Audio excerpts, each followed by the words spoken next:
Serge Abad de Gallardo, bonjour. Bonjour. Vous êtes ancien haut fonctionnaire territorial. Vous venez de publier un 6e ouvrage particulièrement intéressant sur la franc-maçonnerie intitulé « Secret maçonnique ou vérité catholique ». Cet ouvrage est un témoignage puisque vous avez passé 20 ans au sein des loges maçonniques, apprentis, officiers, vénérables maîtres, membres des hauts grades. Vous nous expliquerez tout cela. Et la lecture du livre suscite de très nombreuses interrogations.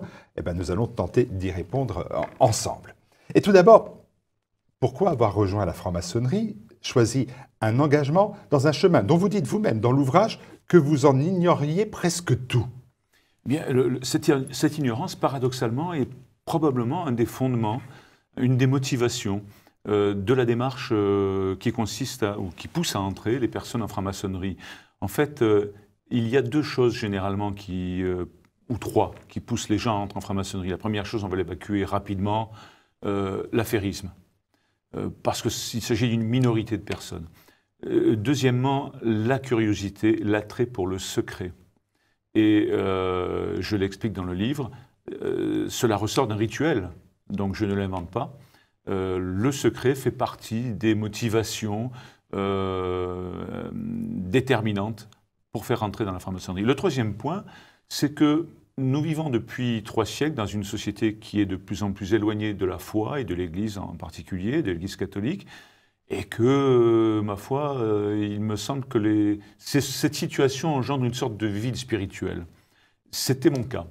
Et j'ai cru trouver en franc-maçonnerie des réponses à un certain nombre de questions métaphysiques, existentielles, et bien entendu, ces réponses, ou bien je ne les ai pas trouvées, ou bien celles que j'ai trouvées n'ont pas pu me satisfaire. Des 20 ans de vie maçonnique jusqu'à votre basculement, c'est-à-dire votre retour à la vie chrétienne en février 2012, je dis donc bien un retour, on retient quand même la multiplication des rituels et des serments, puisque vous avez franchi une à une les étapes, les marches de cet escalier. Et là aussi, vous précisez que votre existence de franc-maçon a été jalonnée de ces serments. Et pourquoi agit-on de cette façon-là dans la franc-maçonnerie? Est-ce qu'il faut vraiment franchir des étapes les unes après les autres pour atteindre quoi en plus? Oui, cette succession d'étapes, illustrée par les serments, est consubstantielle à la franc-maçonnerie. La franc-maçonnerie est une version moderne du gnosticisme. Or, le gnosticisme consiste à rechercher, voire à obtenir le secret de l'univers dans un premier temps, et s'assurer par ce moyen une source de salut, mais réservée aux initiés.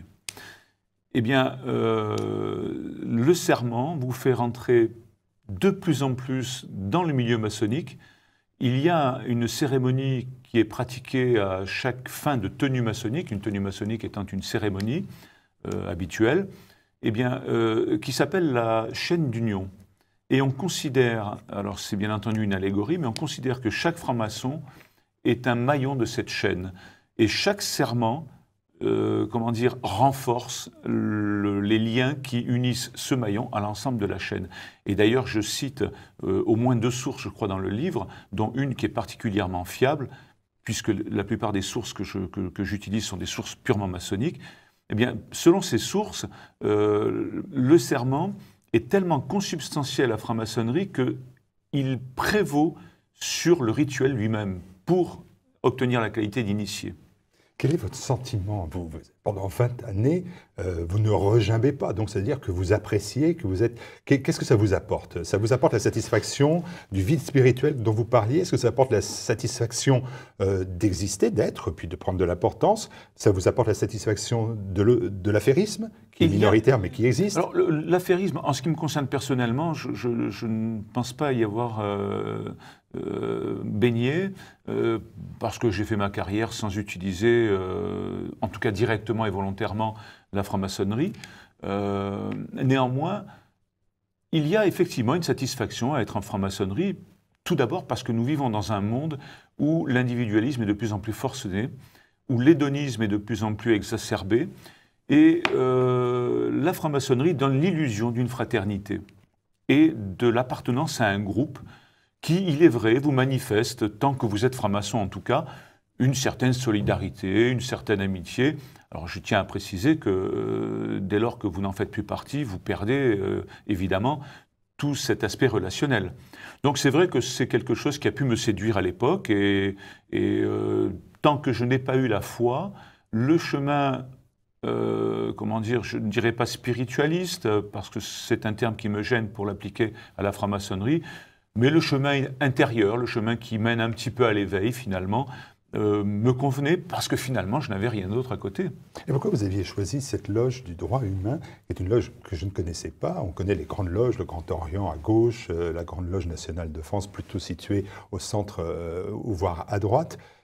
Celle-ci, pourquoi vous aviez choisi une petite boutique? Ah bien écoutez, par hasard, mais je ne crois pas au hasard, en tout cas plus maintenant, ou par l'effet de la Providence, je l'ignore, en tout cas, ça n'a pas été de mon fait. La personne qui s'est présentée et qui finalement par la suite est devenue mon parrain faisait partie de cette obédience. Il me semblait qu'appartenir à une loge mixte, c'est-à-dire comprenant des hommes et des femmes, était un gage de démocratie, était un gage d'équilibre en tout cas dans la société, alors même qu'à l'époque le Grand Orient n'était absolument pas mixte, ce qu'il est aujourd'hui moyennement, et que la franc-maçonnerie me paraissait comme un milieu extrêmement machiste, ce qui est le cas aujourd'hui de nombreuses obédiences comme la GLNF, la Grande Loge de France également, la GLTSO, où les femmes ne sont absolument pas admises, ou quelques rares fois pour certaines de ces obédiences.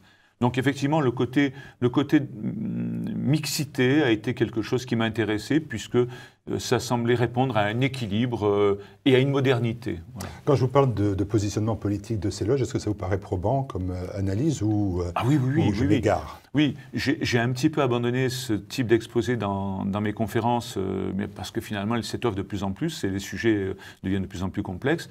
Mais on peut considérer qu'il y a deux catégories d'obédience en France. Bon, on peut les considérer de plusieurs manières dans ces catégories, mais la coloration politique est un des aspects.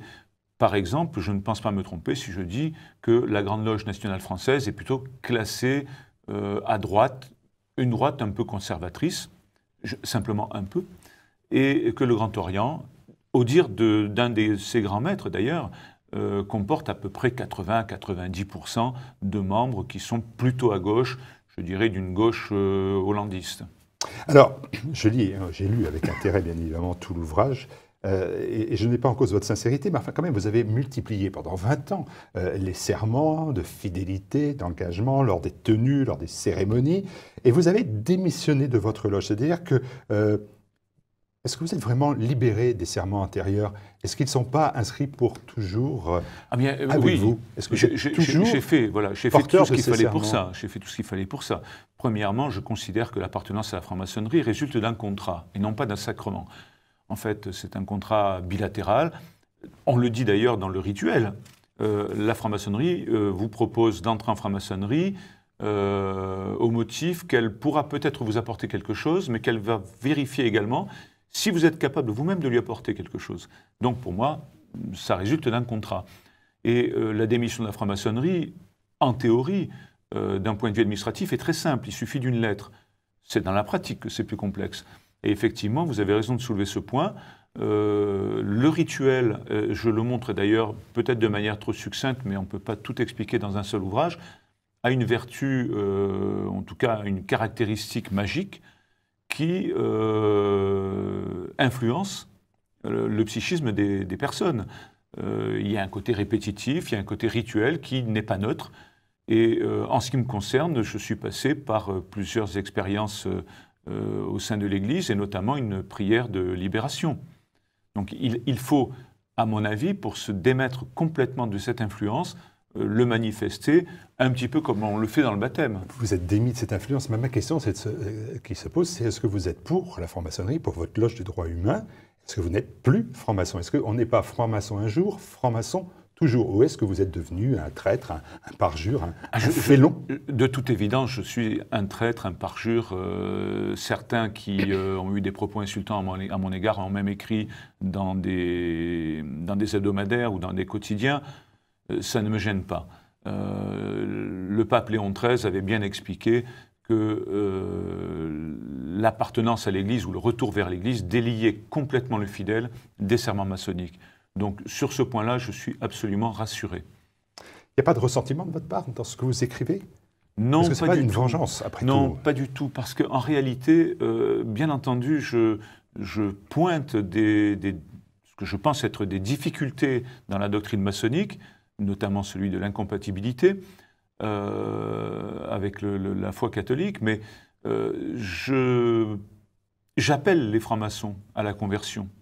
Je ne critique pas les francs-maçons, et je fais une différence très nette entre la doctrine et les êtres.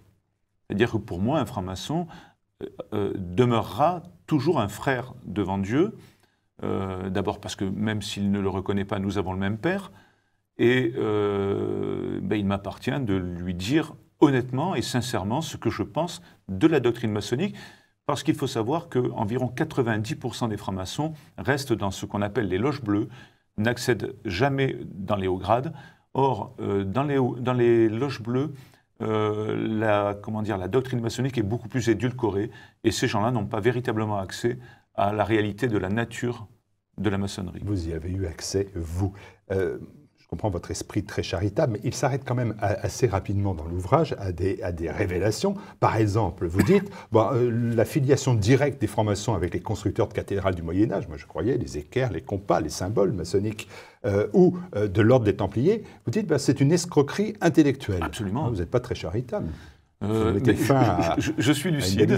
Parfois, vous savez, le Christ lui-même, dans ses propos repris dans l'Évangile, et saint François d'Assise parlent de correction fraternelle, sans animosité bien entendu. Mais une correction, c'est une correction d'objectif, une correction de doctrine, et donc il faut parfois dire les choses de manière directe. Et il est vrai que l'affiliation de la franc-maçonnerie avec les constructeurs de cathédrales est une imposture. Ça n'est pas moi qui le dis. Il y a un des ouvrages que je cite, est quand même rédigé par l'un des historiens les plus éminents de la franc-maçonnerie, qui lui-même le précise. Donc c'est une réalité. Alors ça vient d'où?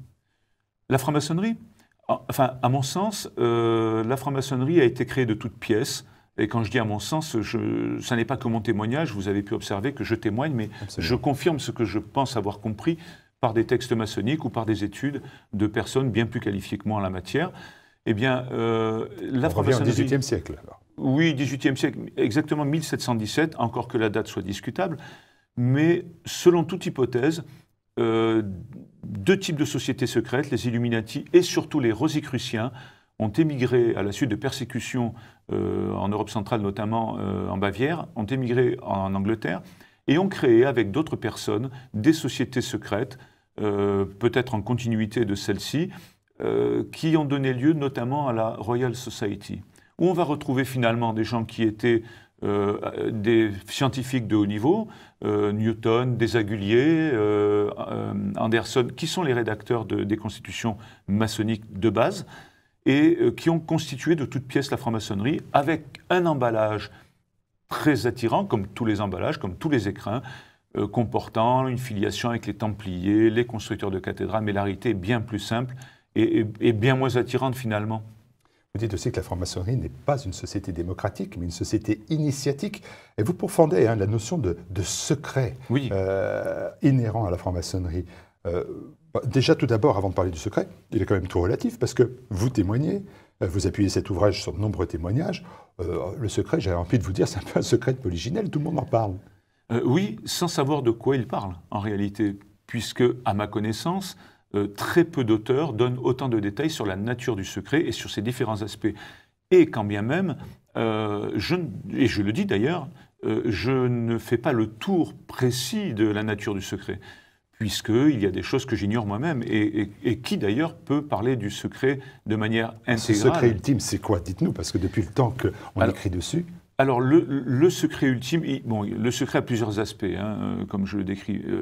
Si on va aller vers un raccourci, le secret ultime, c'est, à mon sens, la transformation de la société, l'abandon de la morale divine et la transformation de ces sociétés dans une société purement maçonnique, la fameuse République universelle que la franc-maçonnerie poursuit de ses voeux et dont elle est finalement la détentrice depuis les Rosicruciens, qui avaient le même projet. On retrouve dans les écrits rosicruciens de fin du XVIIe siècle le même projet de république et religion universelle, ce qui est bien le projet de la franc-maçonnerie. Accessoirement, pour obtenir ce résultat, il faut passer par la destruction de l'Église. On le voit lorsqu'on étudie les rituels des 30e et surtout 32e degrés, où on parle de symboles qui consistent à détruire la monarchie et l'Église. Or, aujourd'hui, les francs-maçons, lorsque vous leur parlez de ce thème, vont vous dire « mais ça n'est que symbolique ». Il suffira simplement de parler au moindre psychanalyste ou au moindre psychiatre pour qu'il vous réponde que le symbole est opérant. Est-ce que ce 30e ou 31e étage ou palier, c'est quelque chose qui est atteint par une infime minorité des 150 000 francs-maçons, ou est-ce que tout le monde y a accès finalement? Ah non, c'est extrêmement élitiste. D'ailleurs, il faut savoir, alors je dis ça sous toute réserve, puisque je n'ai pas accédé au 33e degré, mais je le tiens d'une dame qui l'a été, puisqu'il y a eu une petite cérémonie pour fêter l'événement. Il paraîtrait que pour pouvoir obtenir le 33e degré, il faut qu'un titulaire du 33e degré décède. Déjà, ça réduit le nombre des postulants. Et il n'y a environ que 10 à 15% des francs-maçons qui accèdent dans les hauts grades. D'ailleurs, on voit bien, en tout cas moi je me suis aperçu que l'accès dans les hauts grades est un changement considérable. Puisque, s'agissant par exemple des serments, dans les loges de base, les loges bleues, le serment est individuel, voire collectif, et il concerne essentiellement l'engagement à obéir à la franc-maçonnerie. Dans les hauts grades, c'est beaucoup plus précis, et on utilise même le terme d'alliance. Donc ça devient un serment collectif. Alors pour accéder effectivement au 32e degré, seule une petite partie de la franc-maçonnerie, enfin du moins des francs-maçons vont y accéder. Et vous aviez atteint les hauts grades, vous étiez à quel degré? Alors, j'ai quitté la franc-maçonnerie puisque je n'ai pas jugé utile d'aller plus loin. Et d'ailleurs, je pense que pour moi, ça devenait malsain. En fait, malsain, non pas que je veuille attribuer ce qualificatif à la franc-maçonnerie elle-même, mais ça devenait malsain puisque j'étais sur deux chemins complètement antinomiques, le chemin de la foi et le chemin de la franc-maçonnerie. Donc, ça n'était plus possible intellectuellement, spirituellement.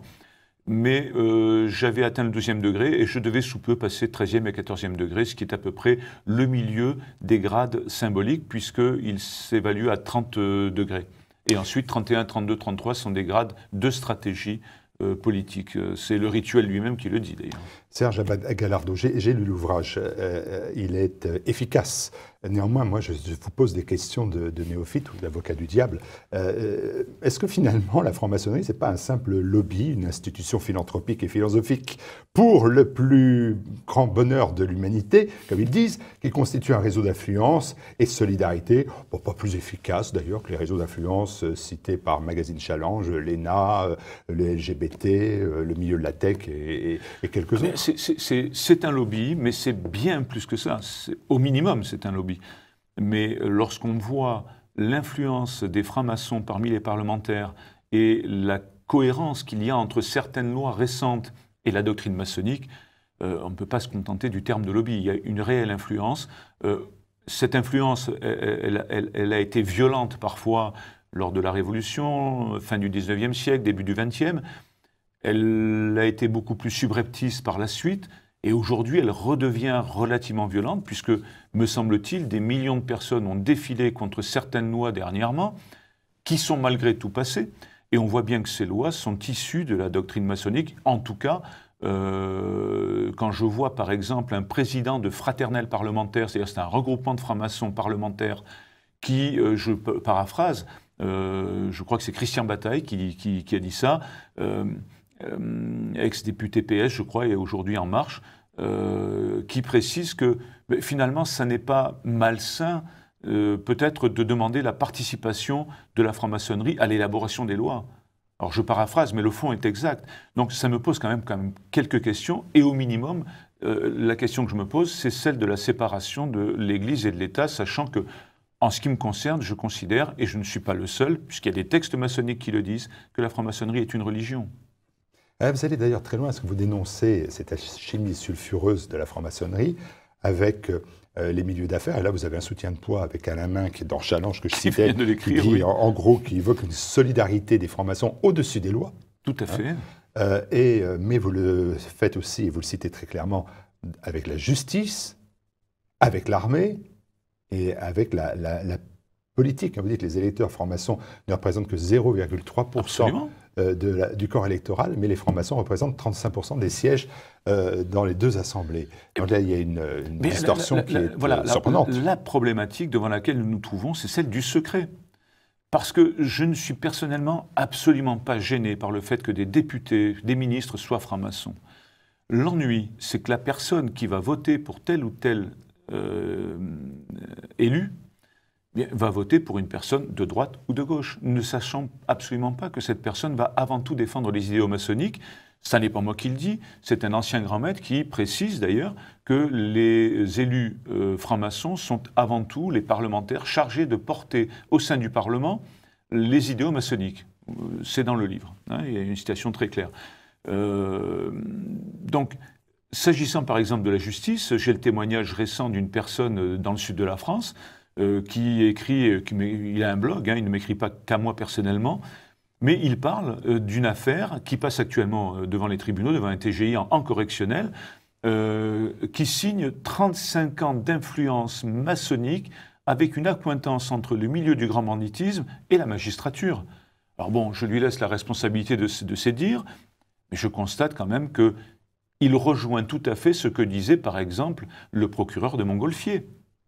Or, on va retrouver dans les deux affaires, je ne vais pas montrer du doigt une seule obédience parce qu'elles sont toutes à peu près impliquées dans ce genre d'affaires, mais on va retrouver les mêmes circonstances avec des obédiences qui, dans les années 90, disaient se débarrasser des moutons noirs, et nous sommes 40 ans après ou 30 ans après, avec de toute façon les mêmes affaires. Comment fait-on Minc dit ils chassent en bande, je le cite, hein, et font prévaloir leurs intérêts. Il dit, en gros, dans le milieu des affaires, c'est l'équivalent de la loge P2 en Italie. C'est donc vraiment lié à la première notion, qui est celui de l'affairisme. Comment fait-on? Est-ce qu'on demande à un franc-maçon de dire qu'il l'est? La solution consisterait à l'obligation de dévoiler son appartenance. Moi, ça ne me gênerait pas intellectuellement. Alors, la franc-maçonnerie va répondre avec une objection en faisant référence à la Deuxième Guerre mondiale.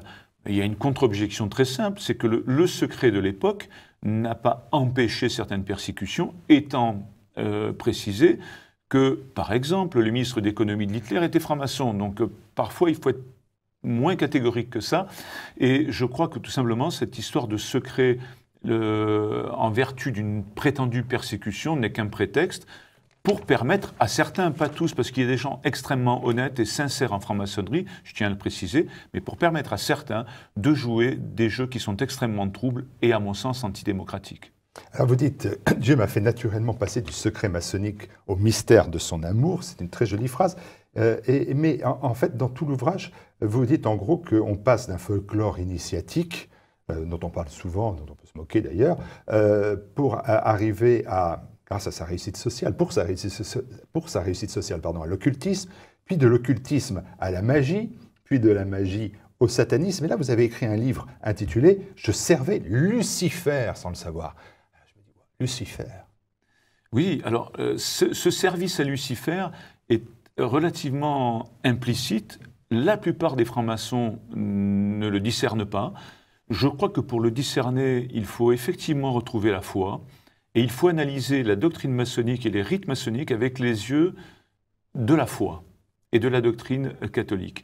Je prendrai simplement un exemple parmi de nombreux autres, parce qu'on pourrait disserter sur ce thème luciférien. D'ailleurs, si j'ai écrit un ouvrage qui comporte, je crois, environ 200 pages, c'est qu'il y a vraiment de la matière. Et d'ailleurs, je précise que ce dont j'ai pris conscience, là aussi, je le confirme avec des écrits maçonniques. Eh bien, ce thème luciférien, je ne prendrai qu'un seul exemple. Lorsque on devient maître, lors de la cérémonie qui vous permet d'accéder à la maîtrise, eh bien, on vous chuchote à l'oreille, je crois que c'est le mot de passe des maîtres, le terme Tubalcain, enfin le nom Tubalcain. Et on s'aperçoit assez rapidement que nous avons une lignée caïnite qui part donc de Caïn, passant par Tubalcain, jusqu'à Hiram, qui est donc une influence directe de Lucifer, Lucifer, le serpent Satan. Ça n'est pas moi qui le dis, j'ai dernièrement acheté un ouvrage où un dignitaire de la franc-maçonnerie répond « Nous prétendons descendre d'une lignée caïnite ». Oui, ça n'est pas un fantasme de ma part. Et quand vous comprenez bien que si vous allez chez Ruquier, chez Hanouna en disant « je servais Lucifer », vous aurez du mal à rester sur le plateau. Oui, mais bien entendu. D'ailleurs, je ne suis pas invité dans les médias traditionnels. Je vous remercie. Vous n'êtes pas arrivé sur le plateau que vous avez retiré. Donc déjà, il faudrait que je puisse passer la porte. Mais bon, après, on peut prendre Lucifer également sous un autre angle beaucoup moins mystique. C'est celui, tout simplement, de l'orgueil de soi dans le désamour de Dieu. C'est-à-dire que la franc-maçonnerie vise à la connaissance du secret de l'univers, c'est le thème de la gnose, du gnosticisme, et à l'obtention du salut pour une petite partie des initiés. Si ça n'est pas faire preuve de l'orgueil que finalement le serpent a mis devant le nez d'Ève et Adam en disant « vous serez comme des dieux ». D'ailleurs, je confirme cet aspect luciférien dans mon récent livre, puisqu'on voit le chevalier Kadosh, lors de la cérémonie qui va l'introniser au 30e degré, donc de chevalier Kadosh, répondre certaines choses qui sont extrêmement parlantes. On lui pose la question « Quel est votre nom ?» avec un N majuscule. Donc on sait très bien que c'est biblique, le nom avec un N majuscule, généralement c'est le nom de Dieu. Et lui répond « Je m'appelle Adonai ». Une autre citation permet de s'apercevoir que, entré par la porte des êtres humains, le chevalier Kadosh sort par la porte des dieux. Donc cet aspect luciférien concerne aussi, mais pas seulement, l'orgueil de soi porté à son paroxysme. Et sans que parfois on s'en rende compte. Je peux vous avouer, aujourd'hui, je ne sais pas si je suis entré dans l'humilité, j'espère en tout cas avoir fait un peu de chemin, avoir été passablement orgueilleux du fait de cette connaissance initiatique que je pensais avoir. Serge Abad-Galardeau, beaucoup d'autres choses dans ce secret maçonnique aux vérités catholiques chez Artege. Une dernière question pour vous. Le fait d'être catholique est incompatible avec la franc-maçonnerie? Indiscutablement. Arnaud Beltrame, franc-maçon, catholique? Alors, Arnaud Beltrame était un franc-maçon qui était sur le départ, malgré ce qu'a pu dire un certain grand maître de la Grande Loge, qui précisait, à mon avis à tort, qu'Arnaud Beltrame était assidu. Je démontre dans mon livre très facilement qu'il ne l'était plus, puisque pour être assidu, les règlements de la franc-maçonnerie obligent à assister à 2/3 des tenues. Or, si je cite les termes précis de cet ancien grand maître, Arnaud Beltrame était assidu puisqu'il est venu l'an dernier 4 fois aux tenues. Or, pour être assidu, il faut venir entre 12 et 15 fois. Donc, je pense, à mon avis, qu'il ne s'agit pas d'une erreur, ça serait faire insulte à l'intelligence de cet homme et à la connaissance maçonnique d'un grand maître. Donc, je pense qu'il y a une volonté, peut-être de rétorsion, de vengeance vis-à-vis de l'Église qui a revendiqué la foi fervente du colonel Beltrame. Parfait. Eh bien, merci beaucoup, Serge Abad-Galardeau. C'est moi qui vous remercie. À très bientôt pour le 7e ouvrage. Ça ne saurait tarder. Merci.